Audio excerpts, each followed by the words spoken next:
Hi guys! Samahan niyo ako magninang for today's video. Panoorin niyo lang pala ako guys. Bale, heto nga pala yung araw na nagninang ako kay Mami Ruth Vibes. Taga-bagong silang nga siya kaya medyo malayo sa amin. Kasama ko nga ang Kuya Cypher at si Samira. I-flex ko na nga din ng napakaganda niyang dress na regalo ng kanyang Tita Cristel. Thank you Tita Cristel sa regalo mo pong dress. Napakaganda. At syempre ang kumarin yung nagmukhang matino ngayon at no more crop top muna. Nasanay na nga din ako na medyo close yung damit ko at mahahaba kakahatid at kakasundo ko kay Samira. Mas lalo pang humigpit sa school ni Samira at may sarili din naman kasi silang security guard. Bawal mag-sleeveless, bawal mag-crop top, at bawal mag-short at hindi ka talaga nila papapasukin. Nag-grab na nga lang din kami mula sa bahay para hindi na kami palipat-lipat ng sasakyan. Bagong silang phase 4 nga sila at first time ko lang din makapunta sa simbahan na to. Pagdating nga namin, maaga pa naman at hindi pa nagsisimula. Halos katatapos lang ng misa ng pang-umaga. Dito nga pala yan sa San Jose, Amang Mapagkalinga Parish. Nagandahan nga ako sa simbahan nila. Sobrang simple lang, walang masyadong display pero napakaaliwalas tignan. Halatang inaalagaan kasi sobrang linis. Hindi naman nagtagal at dumating na si Father. Sa mga oras na nga ayan ay iniwanan na ako ni Samira at lumipat na sa kanyang Kuya Cypher. Araw nga ito ng Sabado at konti lang din yung bibinyagan ni Father. Kaya saglit lang din siya natapos. Nasa dulo nga ako at hindi na ako nakalapit kay Mami Ruth Vibes para mag-video ng malapit. At eto na nga at sindihan na ng kandila at hindi ko na rin talaga matandaan at hindi ko na rin talaga mabilang kung ilan na ang kandilang nasindihan ko. Kaya heto ang kumarin yung napakalalim ng iniisip. Pinagpaplanuhan niya na ata kung paano siya makakapagtago sa December.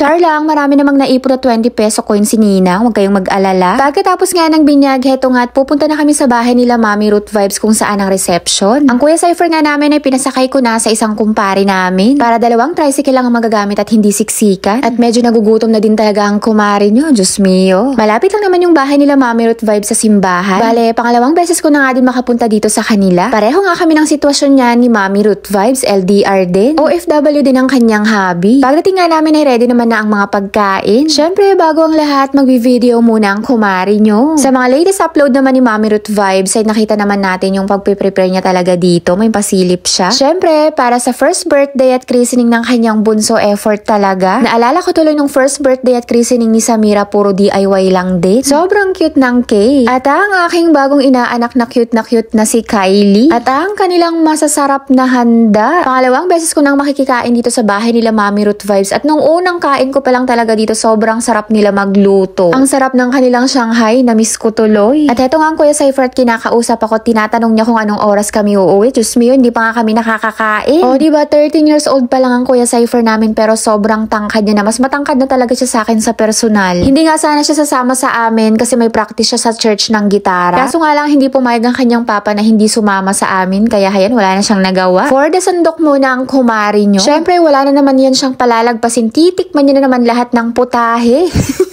First round, konti lang muna para matikman ko lahat ng putahe. Busy na ang lahat, kumakain na ang mga mare at pari ko.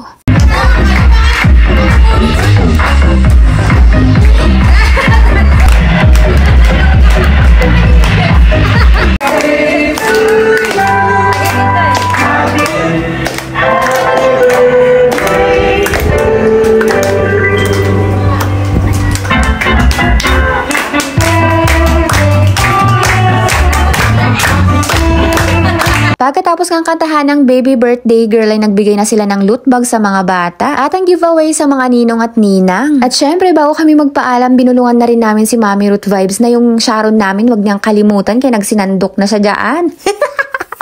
O, diba ang kakapal ng mukha namin kahit hindi pa ata dumarating lahat ng bisita, nagpapabalot na kami. Diyos mio, Marimar. Nagkamali pala ako ng sabi kanina, araw pala to ng linggo, hindi araw ng Sabado.